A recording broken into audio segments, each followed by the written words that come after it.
কাউকে মানসিক কষ্ট দিচ্ছেন, খুব যত্ন করে দিন যাতে কেউ টের না পায়। তবে নিজেকেও একটু তৈরি করে রাখবেন ভবিষ্যতের জন্য। যে কষ্টগুলো কাউকে দিচ্ছেন, দুনিয়াতে তার পুরোটা না হলেও মিনিমাম 1/3 ভোগ তো করেই যেতে হবে আপনাকে। গোলাকার এই পৃথিবীতে আপনার দেয়া কষ্টগুলো ঘুরে ফিরে কিন্তু আপনার কাছে একদিন না একদিন ফেরত আসবে। আপনি নিজেই আত্ম অনুশোচনায় ভুগতে ভুগতে একটা সময় শেষ করে দেবেন নিজেকে, যা হয়তো আপনার সো কল্ড ইগোর জন্য ওই মানুষটার কাছে ক্ষমাও চাইতে পারবেন। আমাদের সবার মনে রাখা উচিত, মানুষের দীর্ঘশ্বাস খুব খারাপ হয়। সামনে এগোতে গেলে শেকলের মতো পা জড়িয়ে টেনে ধরে।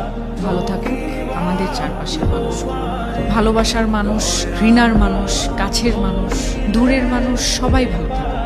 অভিশাপ না দিলেও রুহের হায় বলে একটা কথা আছে, যাকে রিভেঞ্জ অফ নেচার বলে, যেটা আমাদের বিশ্বাস করতেই হবে। প্রকৃতি কিছু ভোলে না, সময়ের ব্যবধান মাত্র। সময় মতো হয়তো আমরা বুঝে উঠতে পারি ঠিক কোন কাজের শাস্তি পাচ্ছি। কাউকে কষ্ট দিয়ে, অপমান করে, কাউকে কাঁদিয়ে, কাউকে কথা দিয়ে বেমালুম ভুলে যাই আমরা। কিন্তু মনে রাখবেন, প্রকৃতি কখনো ভোলে না, প্রকৃতি ক্ষমা করে না।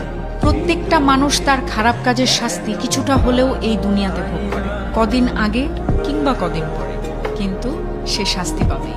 এমনকি এই মুহূর্তে আপনি যার সাথে ইচ্ছাকৃত অন্যায় করে নিজেকে জয়ী ভেবে বেশ ফুরফুরে মেজাজে আছেন, মনের আনন্দে ঘুরে বেড়াচ্ছেন, অপর পাশে সে হয়তো প্রতিবাদ করবে না, কিন্তু তার নীরবতা, কষ্ট থেকে আসা দীর্ঘশ্বাস আপনার সাথে বোঝাপড়াটা সঠিক সময়ে করে নেবে। কারণ উপরওয়ালা কাউকে ঠকান না, তিনি কারো একার নন, তিনি সবার।